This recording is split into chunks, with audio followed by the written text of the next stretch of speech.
우리는 지금까지 제1회 예루살렘 공의회에서 일어난 일들을 함께 살펴보고 있습니다. 그때의 모든 공의회의 주제는 이방인에 대한 할례 문제였습니다. 주님을 영접한 이방인들의 구원을 위한 필수 조건이 과연 할례가 맞느냐 아니냐, 이 부분에 대해서 서로의 계속 주장하는 의견이 갈라졌습니다. 할례가 맞다고 주장하는 수많은 사람들이 있었고, 또 소수의 사람들은 할례는 구원의 조건이 아니다, 이런 열띤 공방들이 계속 이어졌습니다. 이 양측의 팽팽한 균형을 깨트린 사람은 바로 베드로였습니다.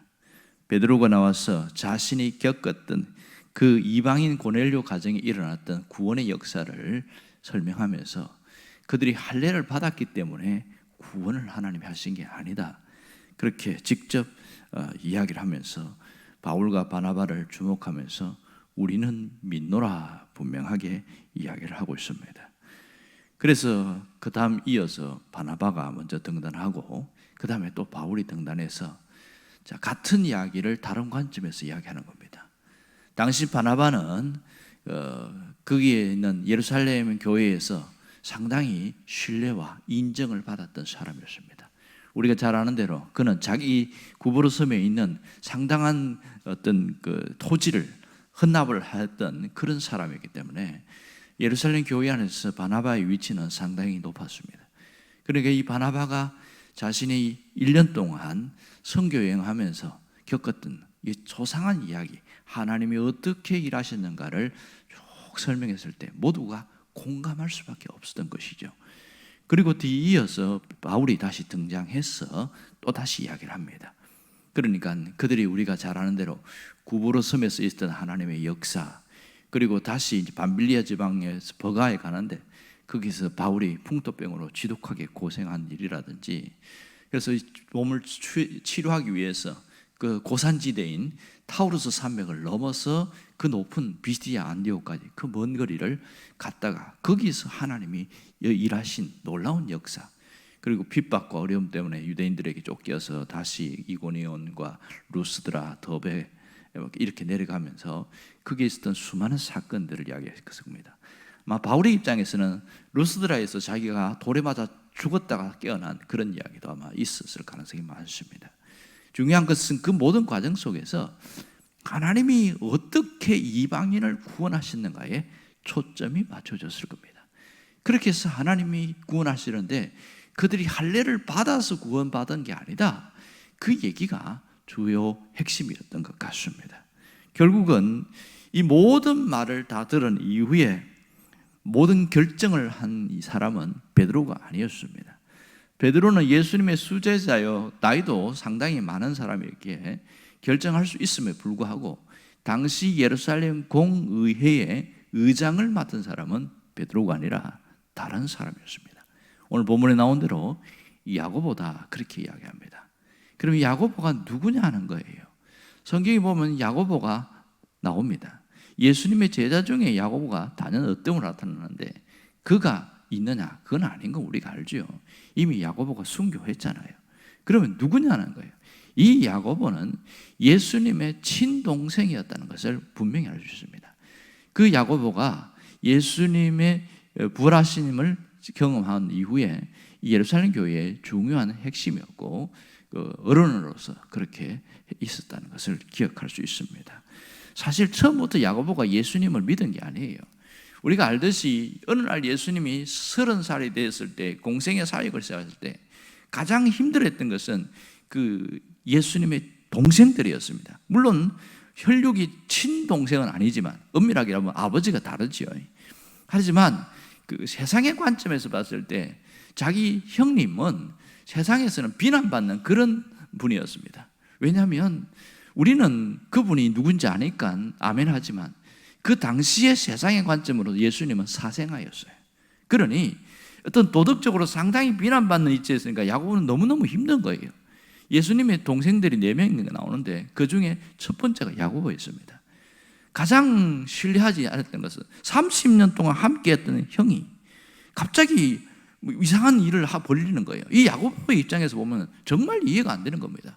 누가 봐도 미쳤다고 이야기할 수밖에 없지요. 왜냐하면 사람들도 그렇게 보고, 야고보가 봐도 갑자기 내가 메시아다 뭐 이런 식으로 나오니까, 아니 내가 겪어봤는데 형은 메시아가 아닌데 왜 저런 소리를 할까? 이거 완전 미친 거야. 그렇게 된 것이죠. 그래서 한 번은 어머니와 함께 이 동생들이 찾아왔잖아요. 그러니까 지금 밖에 어떤 가족이 와서 기다리고 있습니다. 그리고 예수님이 뭐라고 그러는지 압니까? 누가 내 가족이냐 그러는 거예요. 나의 말을 따르고 하나님 말씀대로 하는 모든 사람들이 가족이다, 이렇게 이야기하니까, 만약 그 얘기를 직접 들었으면 얼마나 섭섭했겠어요. 그러니까 예수님이 활동하던 시기에 예수님은 어떤 형제들에게 인정을 받지 못했습니다. 끊임없이 아이고 우리 형은 미쳤다 이렇게만 생각한 것이죠. 그러다가 예수님이 십자가에 못 박혀 돌아가십니다. 그런 이후에 고린도전서 15장에 보면 야고보에게 개인적으로 주님이 나타나셨다, 그 얘기가 나옵니다. 그때 이후부터 야고보는 달라지기 시작합니다. 내가 그동안 그렇게 잘못 생각했다는 것을 느끼고 완전히 바뀝니다. 정말로 죽었다가 살아나는 형을 보면서 메시아가 맞구나, 하나님이 보내신 분이구나 확신을 하면서 그때부터 목숨을 걸기 시작합니다. 그래서 초대 예루살렘 교회에서 굉장히 중요한 역할을 하게 되어집니다. 완전한 인생의 대반전이 일어난 것이죠. 그렇게 해서 예루살렘 교회가 든든히 세워지는 데는 야고보의 역할이 아주 큰 몫을 차지했다는 것을 알 수 있습니다. 사실 이렇게 돌이켜 보니까 야고보 입장에서 예수님과 함께 살았다는 것이 굉장한 은총이라는 것을 깨닫게 됩니다. 알지 못했을 때는 형 때문에 많은 괴로움과 사람들로부터 비난과 고초를 겪고 왜 그랬을까 막 굉장히 힘들었는데, 이분이 메시아인 것을 깨닫고 난 이후부터는 완전히 판도가 달라진 거예요. 함께 했던 모든 것이 은혜예요. 그래서 예수님과 가장 오래 함께 했던 분은 야고보가 여기서 유일하거든요. 그래서 그걸 알기에 예루살렘 교회 안에서도 모든 일을 결정할 때 중요한 부분에 누가 결정을 하냐? 바로 야고보가 나섭니다. 야고보가 나섰는데 누구도 그게 토를 다는 사람이 없었습니다. 이 야고보의 권위는 어디서 온 것일까요? 그것은 예수님께서 온 겁니다. 예수님과 가장 오래 있었기 때문에 그의 권위가 주어졌습니다. 초대교회에서 12명의 사도들의 권위는 바로 예수님과 3년간 함께 지낸 것 때문에 그 사도들의 권위가 나타난 것처럼 30년 이상을 함께한 야고보에게는 자기가 의도치 않게 특별한 은총 가운데서 주어진 획득된 권위였습니다. 그것이 초대교회에 심각한 문제가 생겼을 때에 그의 판결에 모두가 다 숙연하게 받아들이고 순종할 수 있게 된 결정적인 역할을 한 것이죠. 이 면에서 만일 야고보가 없었더라면 어떻게 되었을까? 만일 야고보가 없고 베드로가 공의의 의장이 되었다면 어떻게 했을까? 아무래도 심각한 문제가 생길 수 있습니다. 왜냐하면 베드로는 히브리파 유대인이지만 베드로는 너무 편파적으로 치우쳤다, 그렇게 생각할 사람이 많습니다. 히브리파 유대인 중에서 할례가 구원의 조건이라고 그렇게 믿고 의식하고 강조하는 사람들에게는 베드로는 우리의 반대편에 있는 사람이다, 이렇게 보였거든요. 그러나 야고보는 중립에 서서 정확하게 이야기합니다. 뒤에 이어지는 이야기 보면 구원의 문제만큼은 베드로와 바나바, 바울의 이야기가 맞다, 정확하게 이야기를 해줍니다. 하지만 여기에서 그들이 다루지 않은 이 유대인들의 입장에서 야고보는 또 한 번 분명한 지침을 알려줘서 그 갈등과 위기 속에 있을 이 문제를 봉합시키고 하나가 되게 했습니다. 유대인들과 이방인 둘 다 예수를 믿고 개종했던 그 사람들이 한 교회 안에서 물과 기름처럼 섞일 수 없는 상황이었어요. 모든 게 다 다르니까. 그러나 이 공의회의 결정 때문에 그들은 마음을 열고서 하나가 될 수 있는 중요한 분기점이 됐다는 것을 알 수가 있습니다. 오늘 여기서 우리가 깨닫게 되는 것이 무엇입니까? 성도의 권위가 어디서 오는가? 이 점을 깊이 생각해야 됩니다. 성도의 권위는 하나님께부터 옵니다. 오늘 하나님이 나를 부르시고 나를 선택한 이유가 무엇인지를 깨달아야 됩니다. 또 내가 하고 있는 일, 내게 주어진 일은 저절로 된 것이 아니고 내 노력으로서 모든 것이 이루어진 것이 아니라 하나님의 은혜 안에서 야고보에게 주어진 것처럼 하나님의 은총 가운데 하나님이 허락하셔서 이 자리까지 오게 되었고 이 일을 할 수 있게 되었고 그렇게 살아온 모든 것이 지나보니까 하나님의 은혜였다. 이것을 깨닫는 소중한 마음이 있어야 한다는 것이죠. 오늘 여기에 메시지의 핵심은 권위 문제입니다. 그렇다면 우리는 어떤 권위를 갖고 살아가냐는 거예요. 여러분, 권위는 두 가지가 있는 거 아십니까? 하나는 주어진 권위가 있고 또 하나는 획득된 권위가 있습니다. 주어진 권위는 내가 태어나서 보니까 부모가 잘 살면 돈이 많은 것, 돈 자체가 또 권위가 되거든요. 근데 그렇게 해서 주어진 권위가 있습니다. 어느 날 결혼했는데 자식을 낳았어요. 이렇게 자연 발생적으로 주어진 권위가 있습니다. 그리고 사회생활 하면서 열심히 노력해서 뭔가를 이루고 내가 어떤 사회적인 위치, 직업이나 그 위치에서 주어진 권위가 있습니다. 이것은 저절로 주어질 수도 있고요. 내 노력으로 주어질 수 있습니다. 이것은 사람에게서 나타난 권위입니다. 하지만 획득된 권위는 완전히 다릅니다.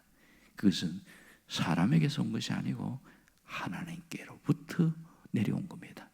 이 획득된 권위가 있어요. 만일 이것을 잘 생각해 봅시다.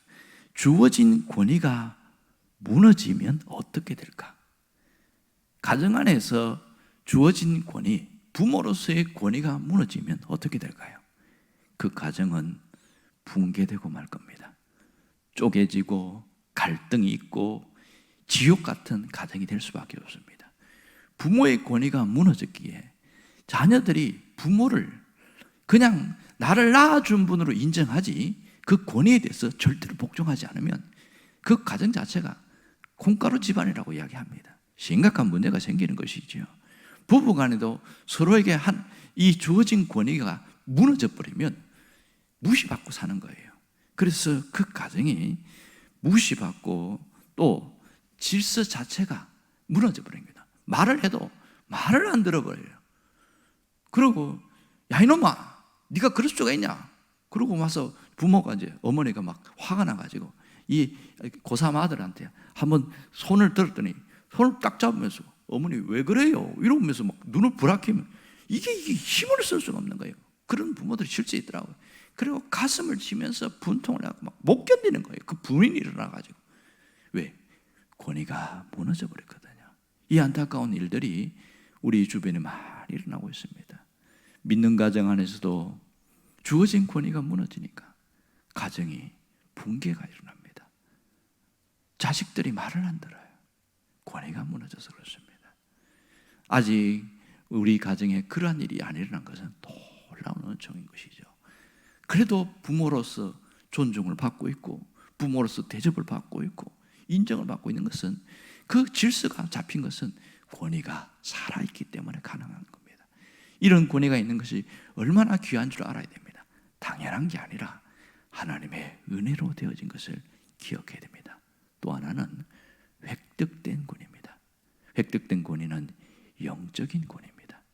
누가 주십니까? 하나님이 주시는 권위죠. 성도는 어떻게 살아야 되느냐? 주어진 권위로 살려고 하지 않고 획득된 권위로 살려고 해야 됩니다. 이게 얼마나 강력한지 아세요? 주어진 권위는 한계가 있어요.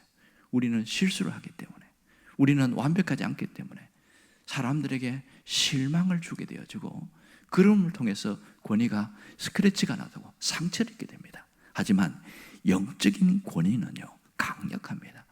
원래 에덴 동산에서 하나님이 사람을 만들었을 때는 영적인 권위가 강력했습니다. 오죽하면 아담에게 얼마나 힘을 줬냐면 모든 동식물의 이름을 지을 수 있는 그런 권위를 주셨고, 번성하고 경작하고 다스릴 수 있는 이 엄청난 권위를 주었습니다. 하지만 이 권위가 무너진 것은 범죄함 때문이죠.